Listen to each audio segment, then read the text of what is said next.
Hello, firstly I want to once again thank you for your sustained efforts and professionalism over this very difficult winter period. As we know, the significant additional overcrowding we have experienced in recent weeks in our emergency departments is a symptom of wider pressures across our health and social care system. We greatly regret the situation so many patients have been facing, and we acknowledge the impact on you, our staff, and on general practitioners and others throughout the health service. Thanks to your work and the additional measures we have all put in place, this pressure on our hospitals and their emergency departments has now eased somewhat. It is important to acknowledge, however, that the current levels of delayed admission to acute care cannot be viewed as good or acceptable, while they are substantially better than what they were a few short weeks ago. This winter has been and continues to be a really challenging period for our entire healthcare system. The latest data suggests that the flu season has now peaked, but flu and other virus levels will remain above baseline levels for a period. That means we expect sustained pressure to continue for a number of weeks yet. In terms of the longer-term solution, this will involve a combination of investment in capacity, significant process improvement, and developing more integrated care, which is effectively the roadmap set out in Sláintecare.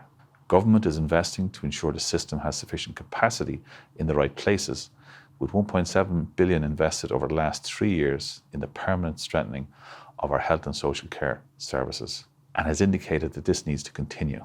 However, now, this week and every week, from an individual team level right up to the national level, we need to be planning for the rest of the year. This includes planning for next winter, but more importantly, planning for each week, each weekend, each bank holiday, and any other occasion when the risk of patient admissions being delayed is increased. We know delayed assessment in our emergency departments and delayed admission to acute care is a clear patient safety issue.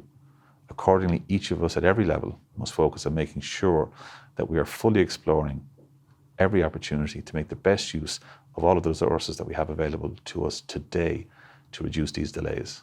Lastly, I want to talk to you briefly about our response to the Mental Health Commission interim report on our child and adolescent mental health services.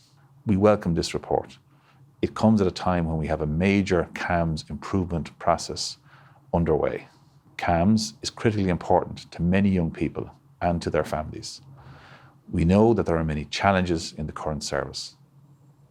Put simply, while thousands of children and young adults are getting a good service, others are not receiving the type of service they have a right to expect or that we and you want to provide to them.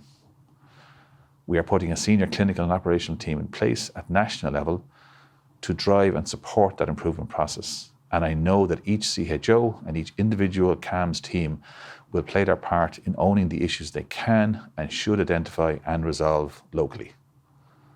We will also be redoubling our efforts to reduce the level of vacancies across our CAMHS teams, as some of the issues identified with the Mental Health Commission are symptoms of resourcing challenges.